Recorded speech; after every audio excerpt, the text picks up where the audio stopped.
Hello everyone, welcome to Pragati coaching classes.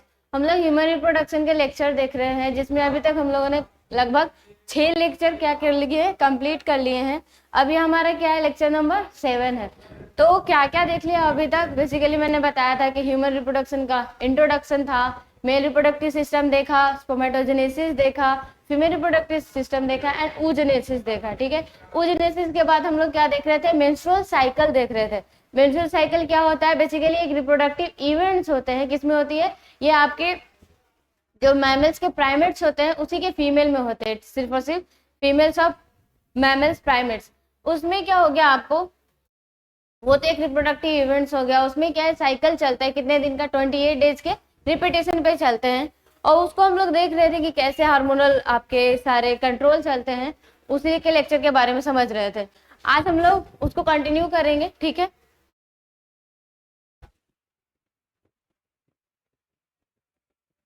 क्या होगा? First number था menstrual phase. Menstrual phase, menstrual phase में क्या होगा, सो समझते हैं। मेंस्ट्रुअल फेज आपको पता है ये क्या होता है? सबसे फर्स्ट फेज है। डे कितना दिन जाता है इसका?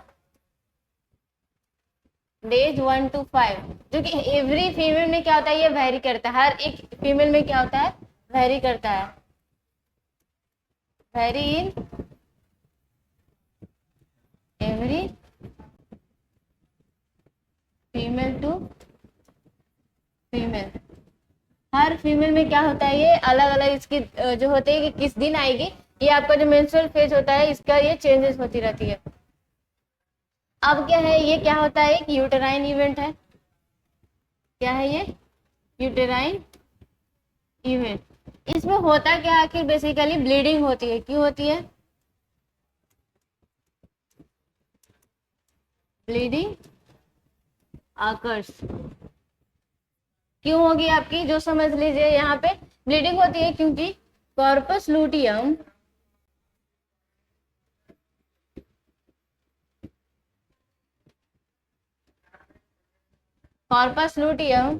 फ्रॉम प्रीवियस साइकिल, क्या होगा? Corpus luteum from previous cycle is degraded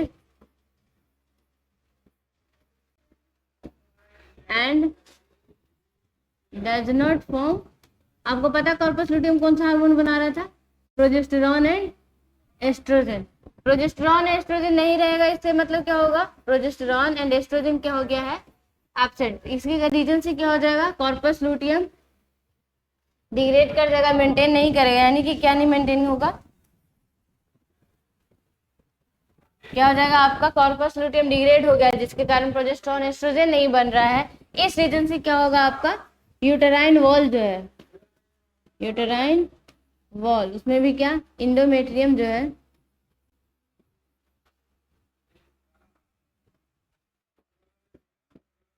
does not maintain and क्या हो जाता है, एंड ब्रेकडाउन occurs, देन क्या होगा आपका, ब्लड फ्लो।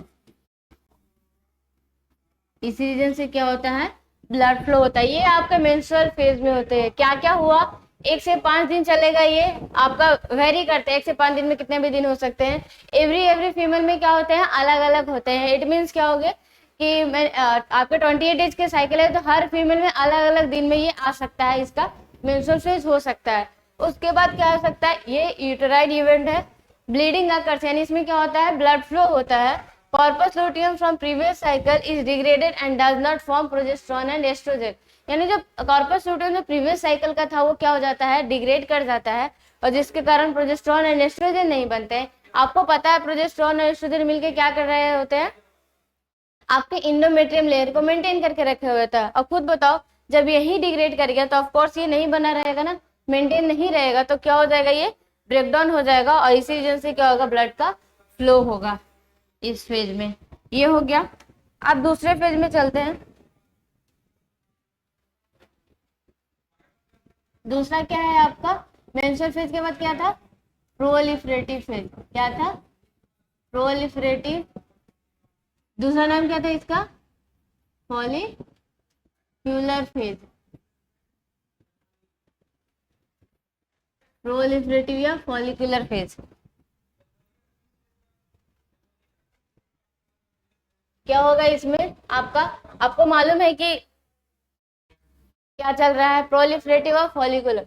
फॉलिकुलर कब होता है, जब ये ओवेरियन साइकिल की यानी ओवरीज में होता है, ओवेरियन, और ये यूटेराइन है। अब क्या होता है इसमें, व्हेन एफएसएच रिलीज, ठीक है, एफएसएच रिलीज होता है तो क्या होता है,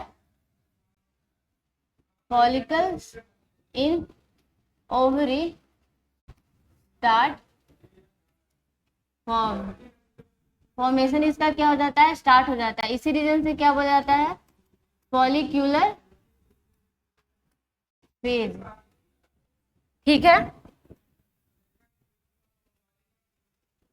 अब बताओ, आपको पता है फॉलिकल्स के बनने के कारण, फॉलिकल्स के बनने के कारण क्या होगा आपका,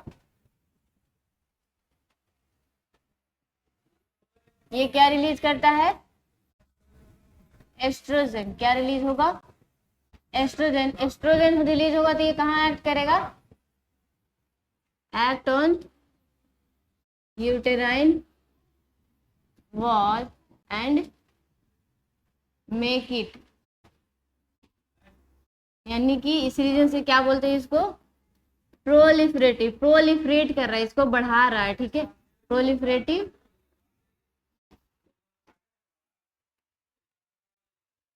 फेज, प्रोलिफरेटिव फेज बोलेंगे उसको। अब क्या है, ग्राफियन फॉलिकल जो है, ग्राफियन फॉलिकल क्या है, लार्ज साइज में है,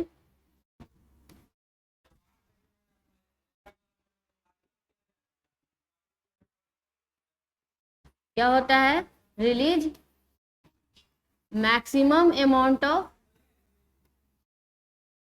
क्या, एस्ट्रोजन, कब, प्रायर टू, एस्ट्रोजन कब, प्रायर टू आपका ovulation, 1 day before ovulation estrogen का क्या हो जाता है, पीक हो जाता है, ये पीक पे आ जाता है अपना।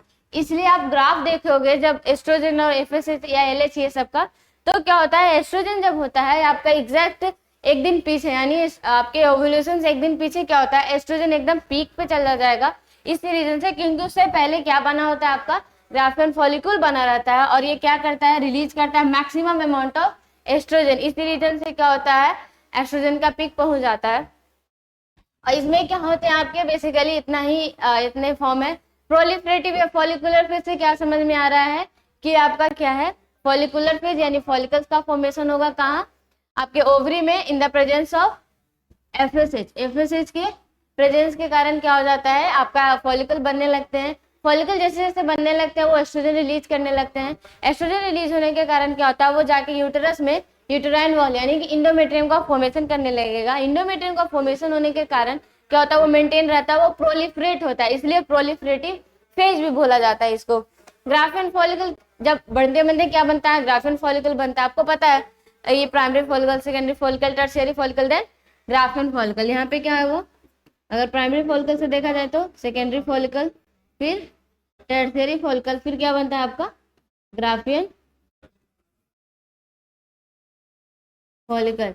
ये सब किसके प्रेजेंस में है, आपके एफएसएच के प्रेजेंस में, इसलिए फॉलिकुलर स्टिमुलेटिंग हार्मोन बोला जाता है इसको। ये हो गया। अब क्या है आपका, यहाँ पे सो समझने की बात है, एस्ट्रोजन जब आपका ग्राफियन फॉलिकल सबसे बड़ा साइज में होता है तब सबसे ज्यादा एस्ट्रोजन रिलीज होता है और वो एस्ट्रोजन पीक पे पहुंच जाता है। तो इस तरीके से आपका इस प्रोलिफरेटिव और फॉलिकुलर फेज हो गया। Second,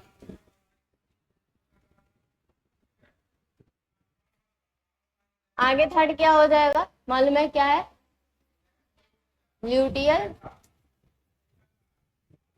phase. और क्या बोलते हैं इसको, अगर आप यूट्रस के वे में बोलिएगा तो यह हो जाएगा आपका सेक्रेटरी फेज। हाँ, इसका दिन ये कितना जाएगा सो समझ लीजिए, इसके कितने दिन होते हैं, कितना जाएगा आपका 6 to 13th डे तक, ऐसा पहले बताया हुआ है बट फिर भी कितना जाता है 6 to 13 डे ये आपके रहेंगे।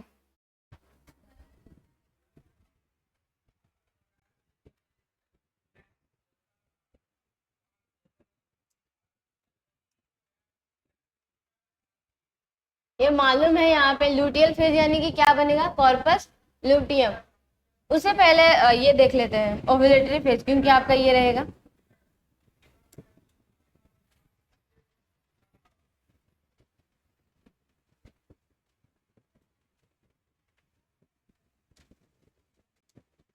क्या हो जाएगा तीसरा ओव्यूलेटरी फेज। ये सिर्फ और सिर्फ क्या होगा, ओव्यूलेशन का होगा।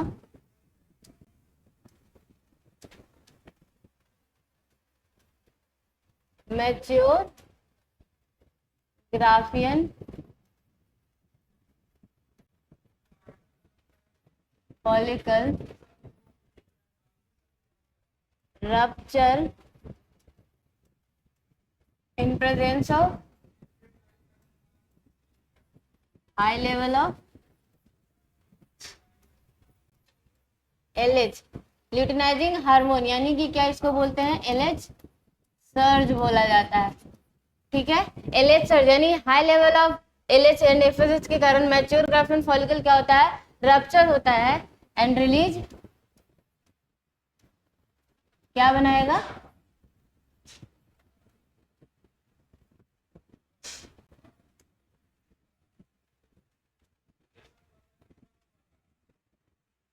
क्या बनाएगा सेकेंडरी oocyte।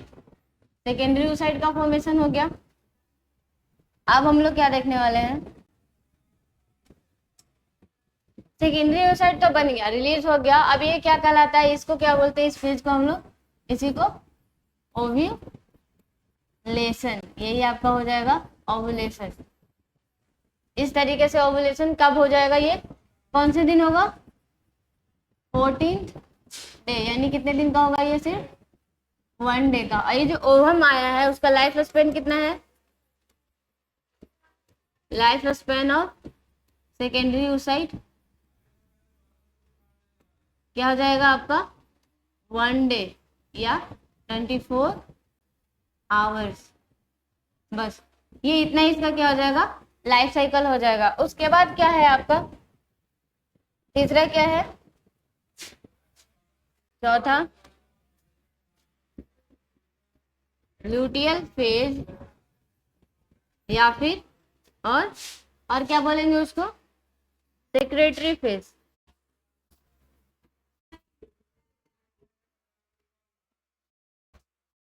सेक्रेटरी फेज इसमें क्या है,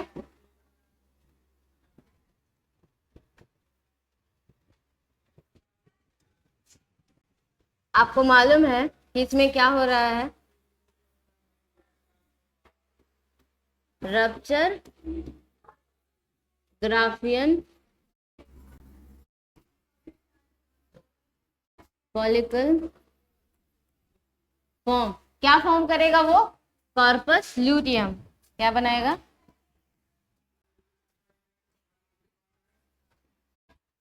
कॉर्पस ल्यूटियम। इसी वजह से क्या इस फेज को बोला जाता है, ल्यूटियल फेज। क्या बोलते हैं, ल्यूटियल फेज। कॉर्पस ल्यूटियम बनने के कारण क्या बनेगा, प्रोजेस्टेरॉन एंड एस्ट्रोजन। ये दोनों मिलके क्या करेगा, इंडोमेट्रियम वॉल को क्या करेगा, मेंटेन करके रखेगा,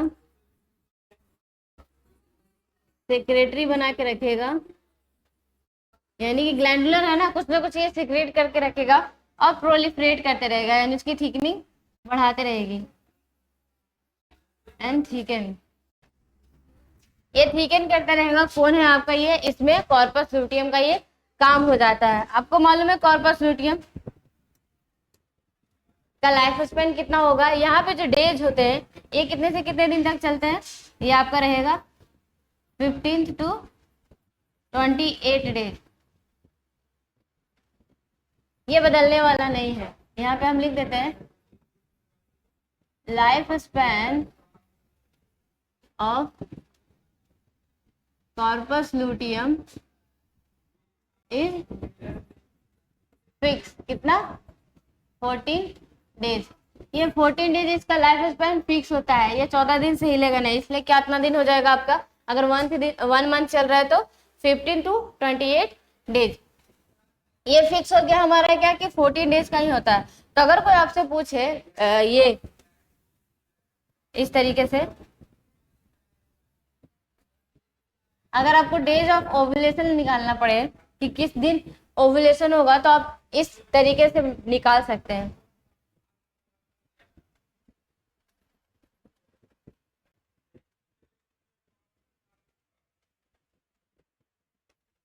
डे ऑफ ओव्यूलेशन निकालना हो तो कैसे निकलेगा? Number of days of menstrual cycle minus ये क्या करना है आपको 14 डे। आपको पता है कि 14 डे फिक्स है, तो आप जितना 14 डेज है, मतलब जितने दिन का मेंस्ट्रुअल साइकिल है उसमें से 14 डेज घटा दो, उसके एक दिन पहले ही क्या होगा आपका मेंस्ट्रुअल, आपका ये क्या हो जाएगा ओव्यूलेशन हो जाएगा। इस तरीके से डे ऑफ ओव्यूलेशन क्वेश्चन पूछे जाते हैं, तो इसको याद रखना।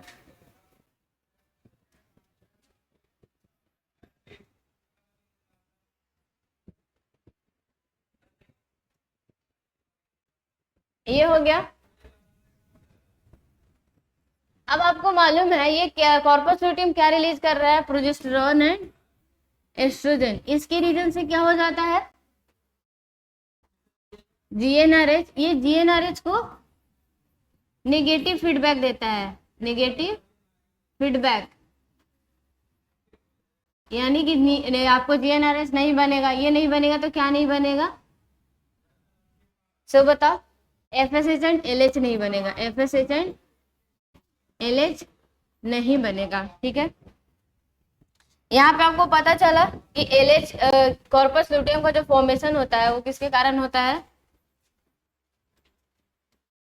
Form by LH and maintain also LH. LH के कारण ही कॉर्पस लुटियम बनता है, और एलएच से ही क्या होता है, ये आपका जो कॉर्पस लुटियम है वो मेंटेन रहता है। प्रोजेस्टेरॉन एस्ट्रोजन ये हो गया। अगर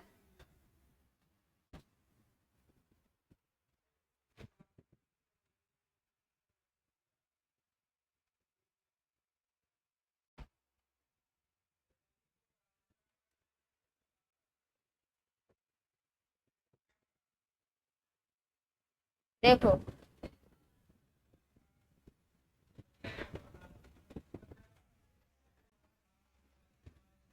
व्हेन प्रेगनेंसी अकर, अगर प्रेगनेंसी होती है, ठीक है, अगर यानी कि जो आपका ओवा जो रिलीज होकर गया है कहाँ, फैलोपियन ट्यूब में, और उसी समय क्या आ जाए, स्पर्म हो जाए और फर्टिलाइजेशन हो जाए यानी प्रेगनेंसी हो जाए, तब क्या होगा? When pregnancy occurs then corpus luteum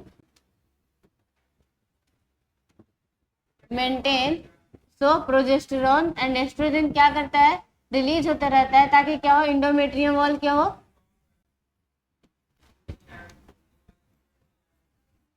wall maintain. ये नॉर्मल चलता है, ठीक है। और प्रेगनेंसी के दौरान कौन? ड्यूरिंग प्रेगनेंसी क्या होता है? एचसीजी। कौन सा hormone? HCG hormone maintain corpus luteum. आपको पता है कि कॉर्पस लुटियम रिलीज करता है progesterone and estrogen. Progesterone and estrogen देता है नेगेटिव फीडबैक जीएनआरएच को, और वो क्या करता है? एफएसएच एंड एलएच को रिलीज नहीं करने देता है। तो फिर ये कैसे मेंटेन रहेगा? तो इसी रीजन से क्या है कि कॉर्पस लुटियम मेंटेन रहने के लिए बाद में ड्यूरिंग प्रेगनेंसी एचसीजी हार्मोन क्या होता है, रिलीज होता है, जो कि इसको क्या करके रखता है, मेंटेन करके रखता है। इसी रीजन से ही आपका प्रेगनेंसी मेंटेन रहते हैं, क्योंकि प्रोजेस्टेरॉन एंड एस्ट्रोजन बहुत ज्यादा इंपॉर्टेंट हो जाते हैं, खास करके प्रोजेस्टेरॉन जो क्या होता है प्रेगनेंसी को मेंटेन करके रखते हैं। इसलिए प्रेगनेंसी को मतलब बेसिकली प्रोजेस्टेरॉन को प्रेगनेंसी हार्मोन भी बोला जाता है। तो यहाँ पे ये हो गया है लगभग आपका समाप्त जो आपके, ठीक है, जो भी मेंस्ट्रुअल साइकिल में देखना था। मेंस्ट्रुअल साइकिल में क्या क्या देखा हम लोगों ने, कितने फेज होते हैं, 4 फेज, ठीक है। फर्स्ट क्या था, ये जो हार्मोनल जितने भी चल रही थी, या आगे आप इसमें देख लीजिए, आप एनसीईआरटी रिवीजन कर लेते हैं। मेंस्ट्रुअल साइकिल क्या है, the reproductive cycle in the female primates. मैंने बोला फीमेल प्राइमेट्स में क्या होता है, ये एक रिप्रोडक्टिव साइकिल है। जैसे कि एग्जांपल में क्या हो जाएंगे, monkeys, apps and human beings, ये सब में क्या होती है, मेंस्ट्रुअल साइकिल चलती है। It's called menstrual cycle. The first menstruation being कब आती है, प्यूबर्टी, जिसको मैंने बताया था, इसको क्या बोलते हैं, मेनार्की बोलते हैं। In human females menstruation repeated at an average in interval of the 28 या 29 डेज के इंटरवल पे क्या होता है, ये हर टाइम क्या होता है, ये रिपीट होते रहते हैं।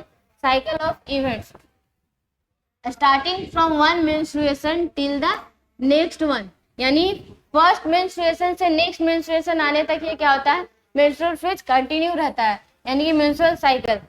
इसी को क्या बोलते हैं, मेंस्ट्रुअल साइकिल।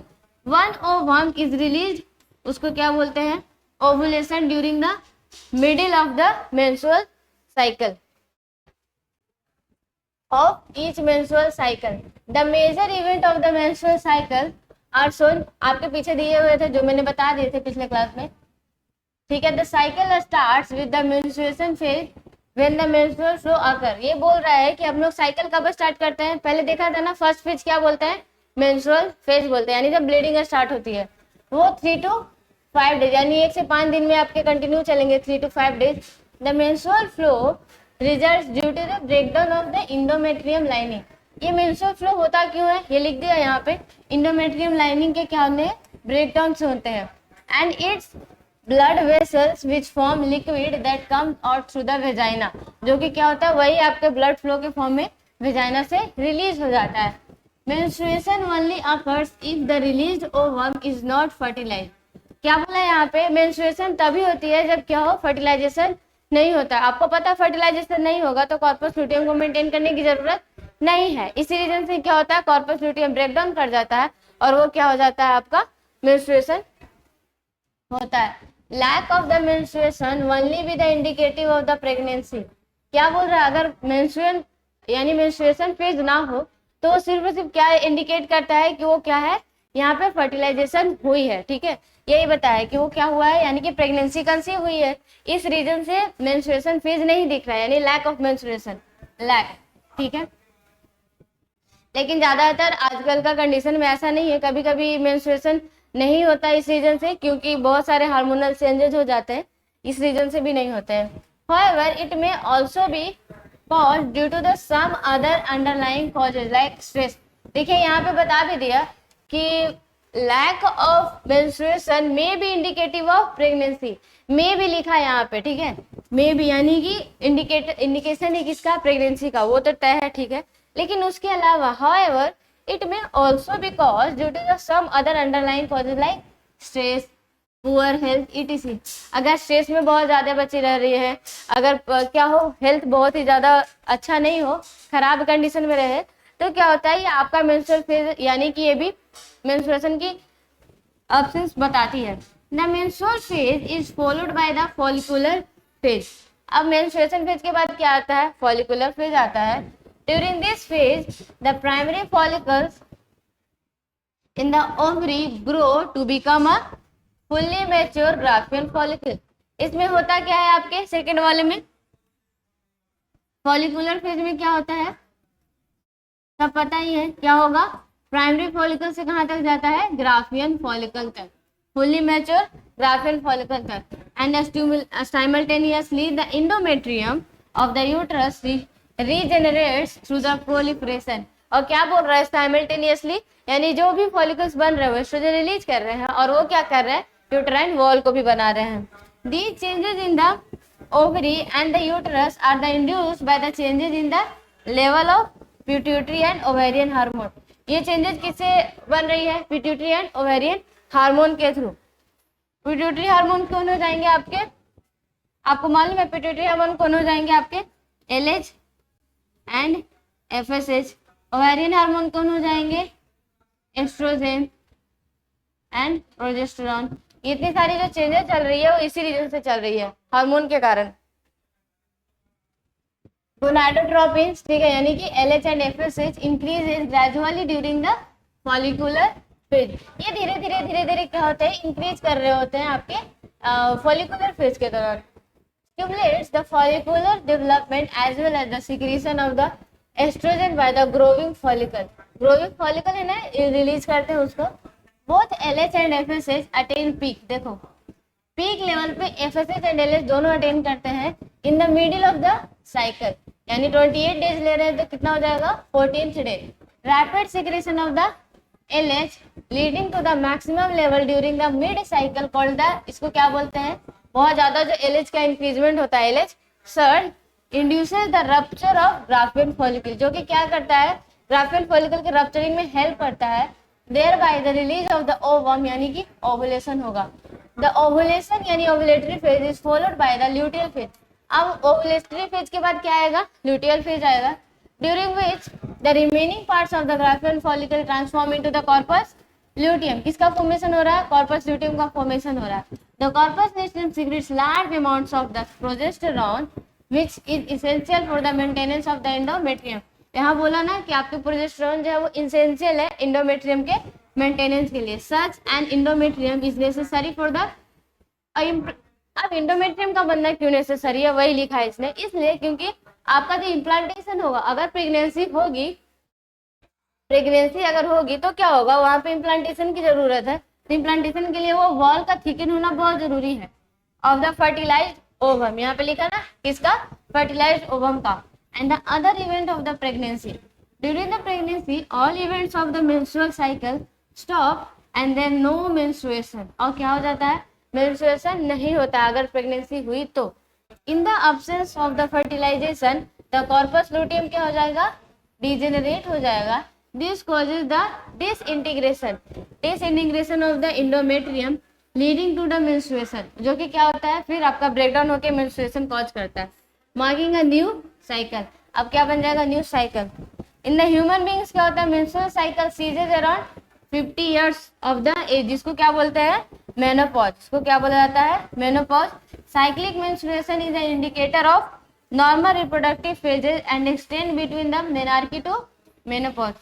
ये जो साइक्लिक इवेंट जो फीमेल में हो रही है, अगर ये कंटिन्यू बनी रही है ऐसे ही, तो क्या होता है, इसको नॉर्मल रिप्रोडक्टिव, आपको हेल्दी रिप्रोडक्टिव लाइफ बोलते हैं इसको, कि सारे के सारे रिप्रोडक्टिव जो ऑर्गन्स है वो क्या है, बिल्कुल भी नॉर्मल है और सही है। इसी में क्या होता है कि मेंस्ट्रुएशन की लैक हो जाती है या सही तरीके से मेंस्ट्रुएशन फिर नहीं चल रहा है, तो आपको क्या होता है, ये स्ट्रेस, एंजाइटी और भी बहुत सारे पुअर मेंटल हेल्थ इस तरीके से जो चलता है, इसके रीजन से क्या होता है, ये हमारे मेंस्ट्रुअल साइकिल को अफेक्ट करता है। क्योंकि आपको मालूम है कि ये सारे हार्मोनल कंट्रोल से वर्क हो रही है।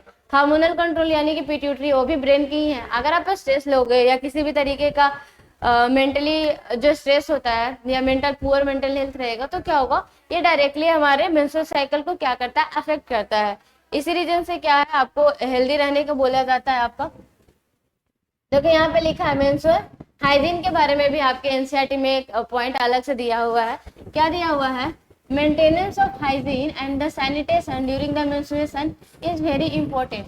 जो मेंस्ट्रुअल फेज है, जिस समय ब्लड फ्लो होता है, उसका मेंटेनेंस होना, यानी उसका मेंटेनेंस हाइजीन बहुत ज्यादा जरूरी है, क्योंकि वो फिर बहुत तरीके के डिजीजेज कॉज कर जाएगी। Take bath and clean yourself regularly, यहाँ बोल रहा है कि क्या होना चाहिए, बाथ रेगुलरली एंड क्लीन करना चाहिए all the time. Use the sanitary napkins और the clean the homemade pad. यहाँ पे क्या बोला कि या तो सैनिटरी पैड को डेली यूज करना है, या फिर आप जो कोई भी होममेड पैड्स बना रहे हैं उसको भी अच्छे से क्लीन करना है प्रॉपरली। चेंज सैनिटरी नैपकिन और the home pad after the every 4 to 5 hours। जो सैनिटरी नैपकिन है या होम पैड्स बने हुए हैं वो क्या होने चाहिए, हमेशा 4 to 5 आवर्स पे के दौरान क्या होनी चाहिए, चेंज होनी चाहिए। As per the requirement dispose of the use sanitary napkin properly in the wrapping it with the use paper. यहाँ पे बोल रहा है कि सही तरीके से इसका डिस्पोजल भी होना चाहिए, जो भी यूज आप जो नैपकिन है उसको अच्छे तरीके से डिस्पोज करना है with the wrapping of the paper. Do not throw use napkin in the drain pipe और टॉयलेट, इसको ड्रेन पाइप में या टॉयलेट्स में नहीं फेंकना है, और इन द ओपन एरिया, और ना ही इस तरीके से ओपनली फेंक देना है। After the handling of the napkin,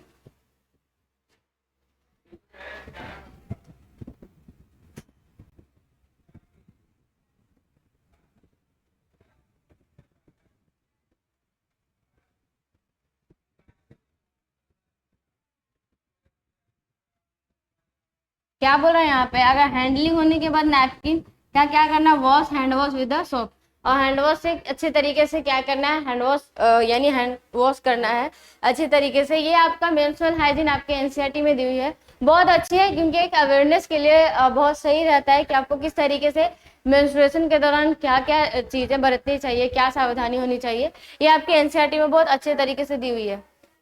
अब क्या है हमारा, ये आपका मेंस्ट्रुअल साइकिल प्रॉपर्ली क्या हो गया है, खत्म हो चुका है। अब हमारा है फर्टिलाइजेशन।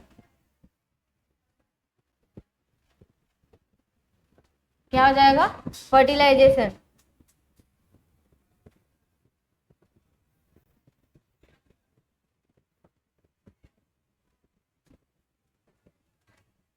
फर्टिलाइजेशन का मीनिंग क्या है, मैंने जब इंट्रोडक्शन दिया था इस चैप्टर का तब उस समय बताया था कि क्या होना, फर्टिलाइजेशन यानी कि क्या, मेल गैमेट और फीमेल गैमेट का फ्यूज होना आपस में। Male gamete it means sperm का, female gamete it means ovum का फ्यूजन होना ही क्या होगा, आपका फर्टिलाइजेशन होगा। तो फर्टिलाइजेशन में बहुत सारे इवेंट्स होती हैं,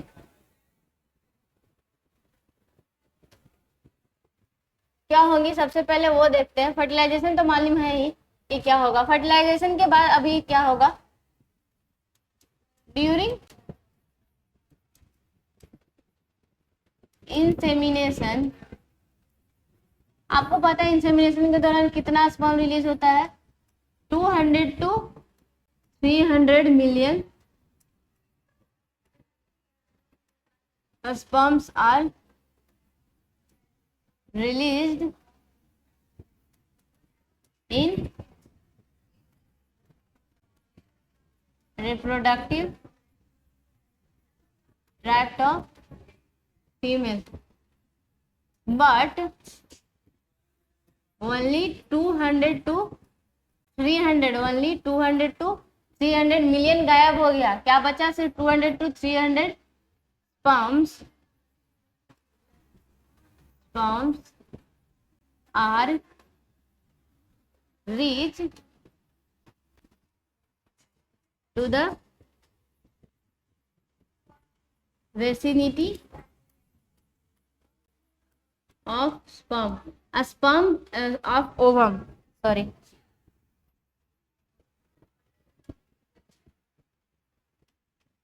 ओवम के इलाके में क्या होता है, जो बेसिकली क्या सिर्फ और सिर्फ 200 to 300 मिलियन स्पर्म ही पहुंच पाते हैं। क्या बोला यहाँ पे कि 200 to 300 मिलियन स्पर्म जो है वो क्या होते हैं, रिलीज होते हैं ड्यूरिंग ईच इंसेमिनेशन, ठीक है, ये हो गया। अब पहुंचते कितने हैं आपके ओवम के पास, सिर्फ और सिर्फ 200 to 300, बस, उससे ज्यादा नहीं। तो आपको पता चल रहा होगा कि कितना ज्यादा स्पर्म का लॉस हो जाता है या उतने तक नहीं पहुंच पाते हैं। इसी रीजन से क्या होता है, बहुत ज्यादा अमाउंट में आपके स्पर्म रिलीज किए जाते हैं। तो क्या होगा, आपका फर्टिलाइजेशन के बहुत सारे स्टेप्स होते हैं। फर्स्ट है आपके, इसी रीजन से क्या होता है वहां पे, पहला है आपका capacitation.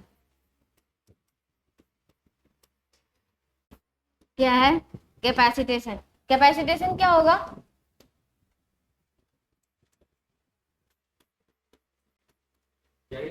it is a process by which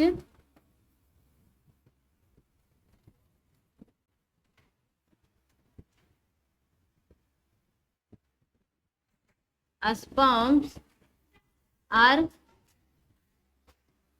capable of penetrating ovum.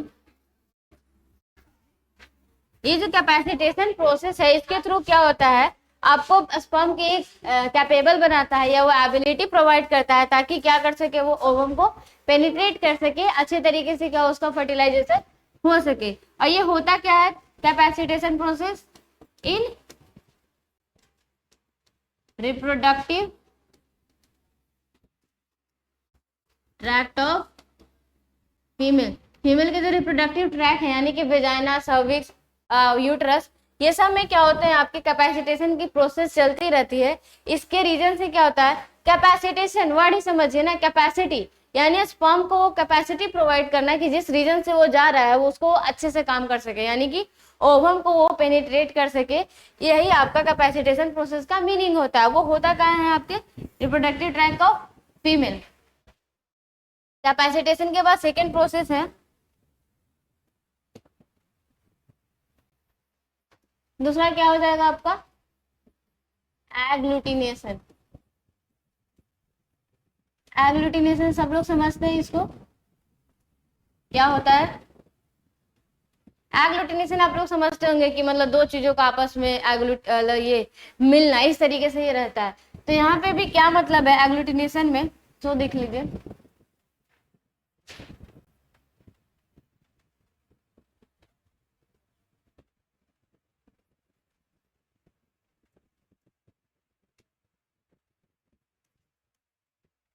Through this process, इस प्रोसेस के कारण क्या होगा, स्पर्म रिकॉग्नाइज ओवम। स्पर्म जो है वो ओवम को रिकॉग्नाइज करेगा कि हाँ ये अपनी ही प्रजाति का है या दूसरे प्रजाति का है, ये हमेशा रहता है। इसके रीजन से क्या चलेगा, कैसे ये पता चलता है, ये क्या रहा स्पर्म, ये क्या रहा ओवा। स्पर्म के पास क्या होता है, एक तरीके से सबके पास क्या होगा, ये इंडिकेटर रहेगा एक तरीके का। ओवम का भी, ओवम के भी पास क्या होगी,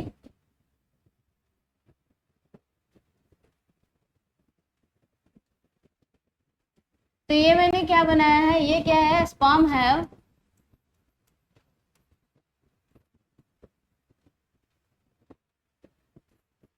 एंटी फर्टिलाइजिंग। क्या है, एंटी फर्टिलाइजिंग। और ओवम के पास क्या होता है, ओवम है फर्टिलाइजिन। तो एंटी फर्टिलाइजिन और फर्टिलाइजिन के बीच में रिएक्शन होता है, उसी को क्या बोलते हैं एग्लूटिनेशन। रिएक्शन होगा जिसका नाम क्या है एग्लूटिनेशन। इसके कारण क्या हो जाता है, ये दोनों एक दूसरे को पहचान लेते हैं कि हाँ ये हम लोग अपने ही प्रजाति का ओवम है या अपनी प्रजाति का स्पर्म है, ठीक है। तो इस रीजन से क्या हो जाएगा, एग्लूटिनेशन के बाद क्या होगा आपका थर्ड वाला, नेक्स्ट चलते हैं।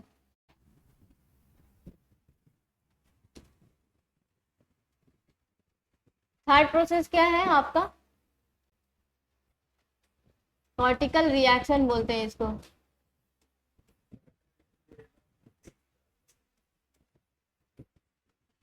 कॉर्टिकल रिएक्शन, कॉर्टिकल रिएक्शन में क्या होगा, तो देख लीजिए। कॉर्टिकल रिएक्शन ये है, यहाँ पे आपको पता है कि sperm have acrosome. Acrosome, acrosome के पास क्या होता है स्पर्म लाइसिन। और स्पर्म लाइसिन के पास क्या क्या होती है, फर्स्ट क्या होगा जोना लाइसिन, दूसरा क्या है आपका कोरोना पेनिट्रेटिंग एंजाइम, तीसरी क्या हो जाएगी आपकी हियालुरोनी डेज, hyaluronidases, ये 3 आपके एंजाइम्स होते हैं एक्रोजोम के पास, जिसका नाम क्या होता है, स्पर्म लाइसिन। ये कलेक्टिवली क्या कहलाता है, स्पर्म लाइसिन। इसको बनाना कैसे है सो देखते हैं।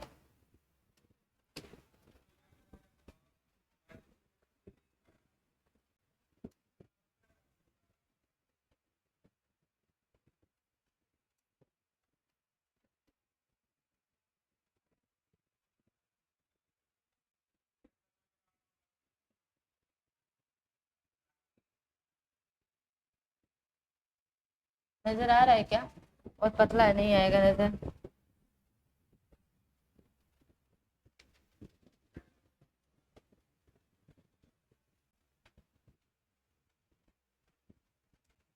पेन से बना देते हैं।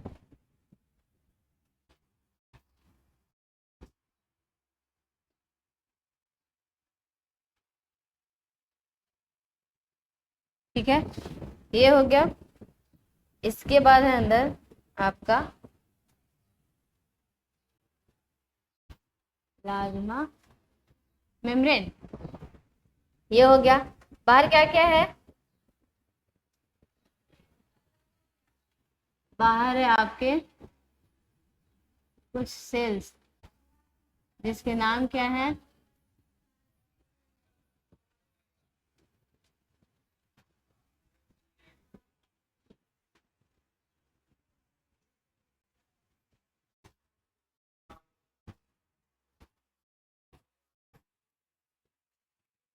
ठीक है। ये सेल्स हो गया। सेल्स के बीच में क्या है,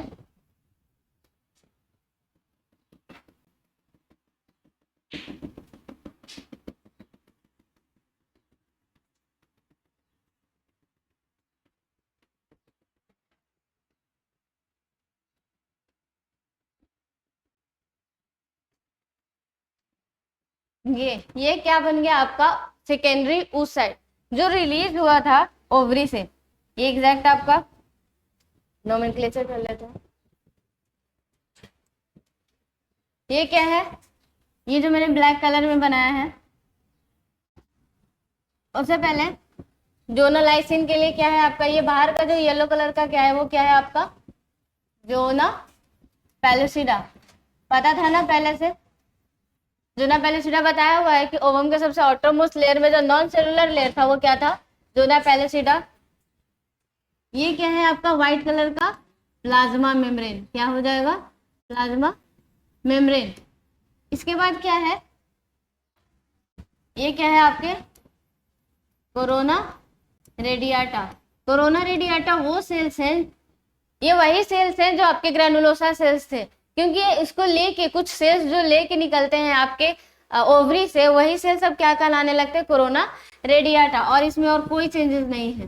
तो ओवम के बाहर जो ये सेल्स दिख रहे हैं वो ग्रैनुलोसा सेल्स हैं, जोना पेलिसिडा। और ये जो आपकी ब्लैक कलर की सीमेंटिंग लेयर दिख रही है क्या है, hyaluronic एसिड। hyaluronic एसिड है ये।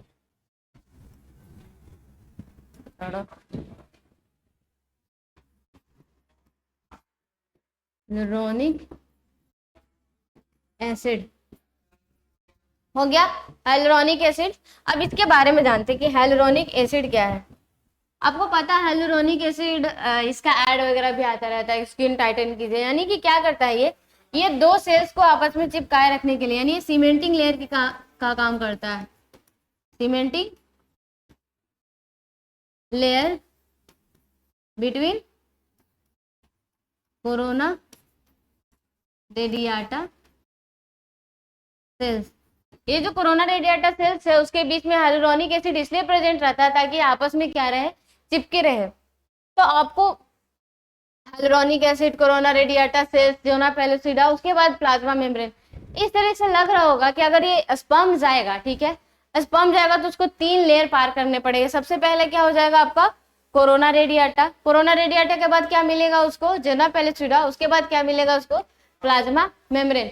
तो उसको बहुत सारी चीजों को क्या करनी पड़ेगी, पहले पेनिट्रेट करनी पड़ेगी, उसको हटानी पड़ेगी।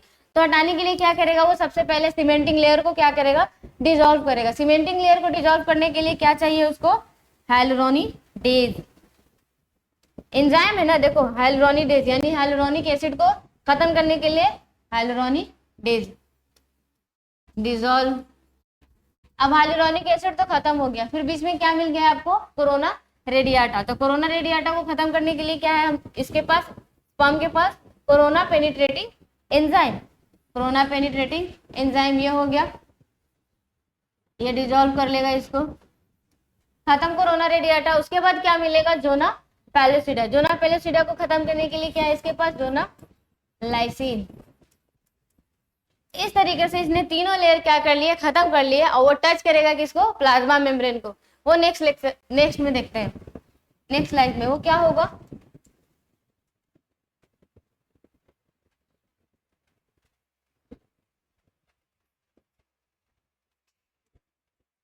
When a sperm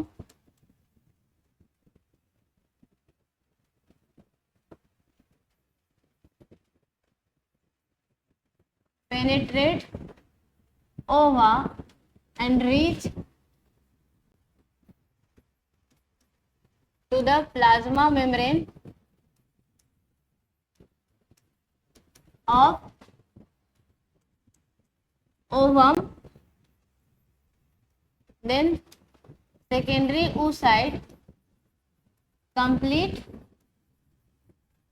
its second meiosis and form larger ovum या ooted, larger ovum and small polar body, smaller polar body। किस तरीके से रहेगा, ये देखो ये प्लाज्मा मेम्ब्रेन था, बाहर क्या था,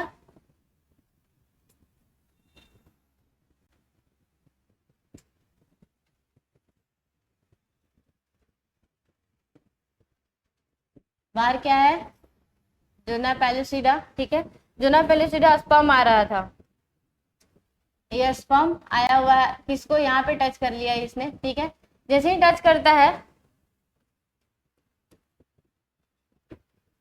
क्या बन जाएगा, यहाँ पे ये बन गया छोटा सा पोलर बॉडी, और ये बन गया आपका ओवम।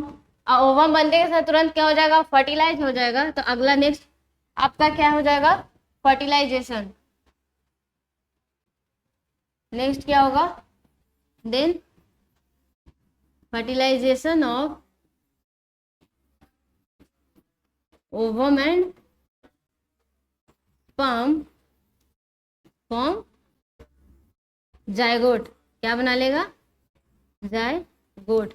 इस तरीके से आपका क्या हुआ, फर्टिलाइजेशन यानी क्या हुआ, कंप्लीट हुआ। अब एक यहाँ पे पॉइंट आता है, सो देख लो, वाई पॉलीस्पर्मी, यानी सिर्फ एक ही स्पर्म कहाँ पहुंचता है, और एक ही स्पर्म के साथ क्यों फर्टिलाइजेशन, बहुत सारे स्पर्म पहुंचे थे ना, 200 से 300 पहुंचे थे, तो वो सब कैसे ब्लॉक हो जाते हैं, when a sperm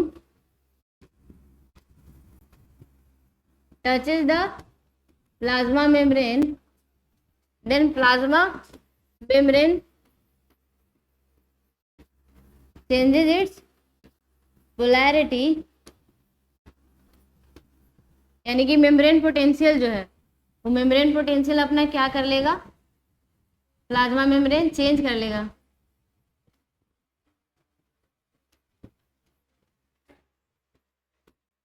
and does not allow any extra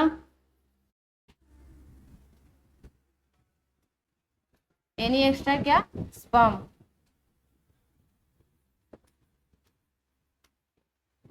so prevent polyspermy. इसी को क्या बोलेंगे हम लोग,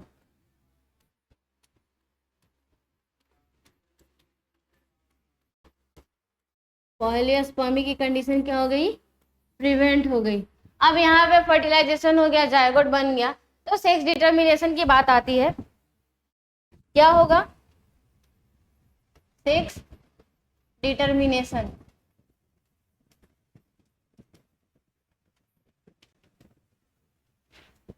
सेक्स डिटर्मिनेशन में आपको पता है क्या, स्पर्म ओवा मिलके क्या बना लिए, जाइगोट बना लिए। ट्यूबन बन गया क्या, जाइगोट। ये भी हैप्लॉइड, ये भी हैप्लॉइड। अगर इसका ये देखा जाए क्या, क्रोमोसोम, अगर स्पर्म के पास क्या था, क्या रहता है, एक्स वाई रहता है, इसके पास क्या रहता है, एक्स एक्स, फीमेल के पास। तो स्पर्म के पास क्या होता है, सिर्फ एक ही एक्स क्रोमोसोम आएगा। मान लिया जाए एक्स क्रोमोसोम है इसके पास भी, फीमेल के पास भी क्या है, एक्स ही क्रोमोसोम है। तो दोनों मिलके क्या बना लेंगे, ये क्या हो जाएगा, फीमेल चाइल्ड। ये क्या हो जाएगी, फीमेल चाइल्ड हो जाएगी। अब अगर क्या हो, वाई क्रोमोसोम हो, किसके पास, स्पर्म के पास, फीमेल के पास, यानी ओवम तो फिक्स ही है कि क्या रहेगा, एक्स ही रहेगा। तो क्या बन जाएगा, एक्स वाई, यानी कि मेल चाइल्ड। ये क्या बन जाएगा, मेल चाइल्ड। इस तरीके से क्या हो जाएगा, सेक्स डिटर्मिनेशन इसका डन हो जाएगा। और ये आपके बेसिकली इसी तरीके से क्या होते हैं, और ये कब होगा, at the time of fertilization. Sex determination done at the time of, sex determination done at the time of, at the time of कब, फर्टिलाइजेशन। ये हो गया। फर्टिलाइजेशन के बाद क्या होगा आपका, अब ये जो बना है उसका क्या होगा, बेसिकली ग्रो होगा। ग्रो होने के लिए क्या है,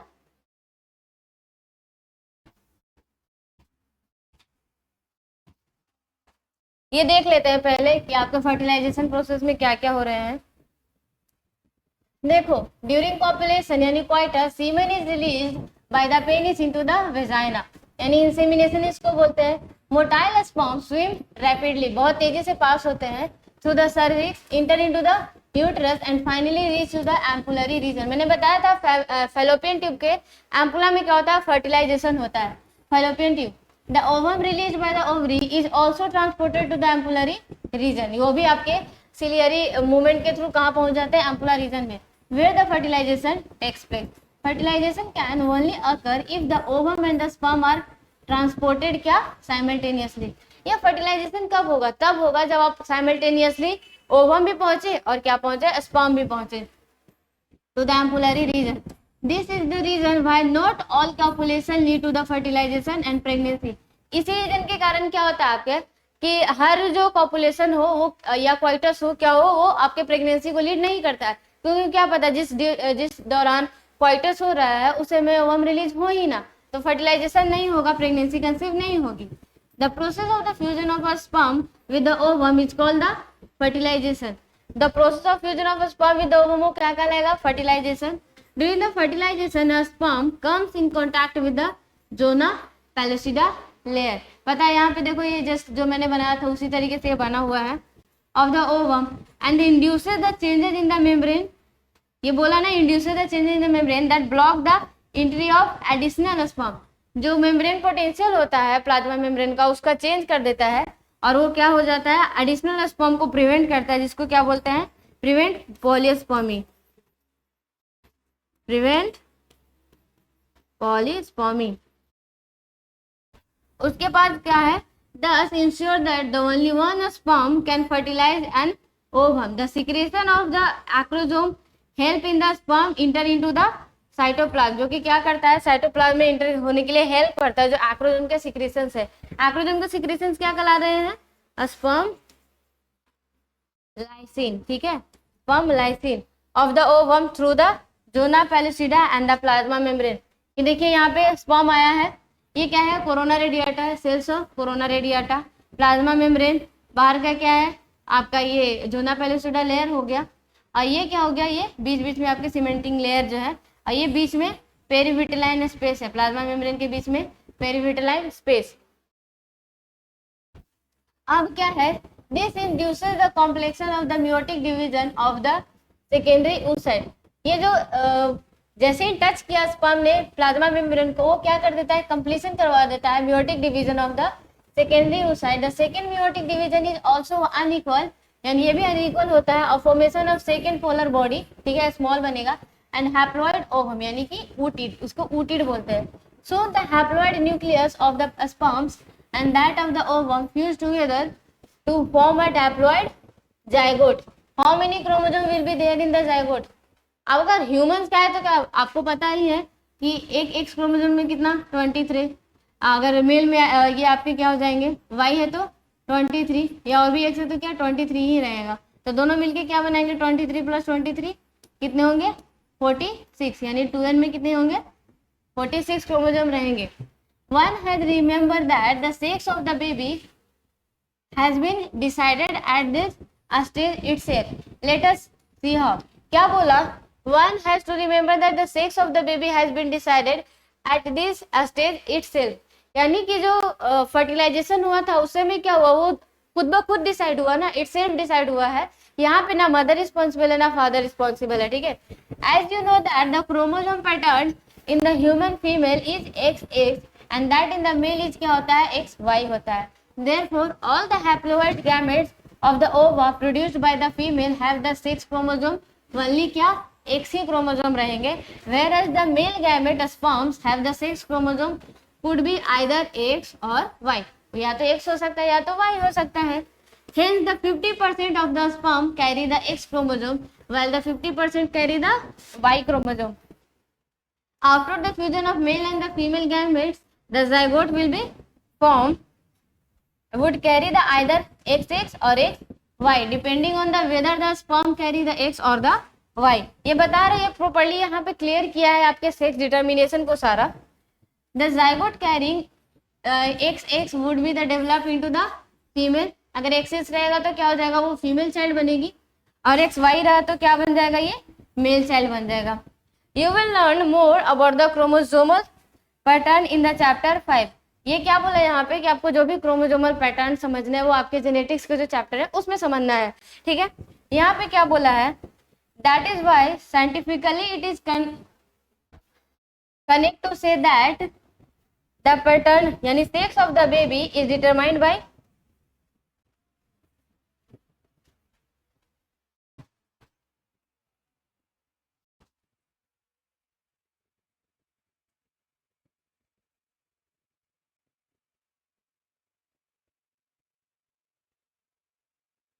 क्या बोला यहाँ पे, ये देखिए, determined by father and not by the mother. ये सबसे बड़ा लाइन है, इसलिए एनसीईआरटी ये सब चीजों पे क्या होता है, फोकस करता है कि आप जो भी रूढ़िवादी विचारधारा है या जो भी कुछ सुनते हुए आते हैं कि जो अगर फीमेल चाइल्ड या मेल चाइल्ड जो भी हो, यानी सेक्स ऑफ द बेबी जो है वो क्या मदर के कारण डिसाइड होता है. ये बिल्कुल ऐसा नहीं है. वो बस ये समझ लेते हैं क्योंकि प्रेगनेंसी जो है या बच्चा जो है वो मदर से ही जन्म लेता है, इसी रीजन से क्या होता है, सब कुछ ब्लेम किस पे डाल दिया जाता है, आपके माता पे ही डाल दिया जाता है. तो ये बहुत गलत है. यहाँ पे इसने यही क्लियर किया है कि एक्स और वाई का डिफरेंस सिर्फ और सिर्फ किसमें है, मेल में है. फीमेल तो अपना सिर्फ और सिर्फ एक्स कैरी ही कर रही है, ठीक है, चाहे वो मतलब वहाँ पे 2 एक्स क्रोमोसोम है इसी रीजन से. तो यानी मेल होगा कि फीमेल होगा वो किस पे डिपेंड करता है, फादर के गैमेट पे डिपेंड करता है.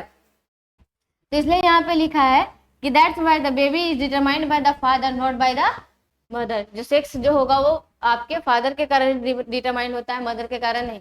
तो ये सब जो भी ऑर्थोडॉक्स ये वगैरह है ये आपको एनसीईआरटी ये सब खत्म करता है, इसलिए ये सब बताया हुआ है.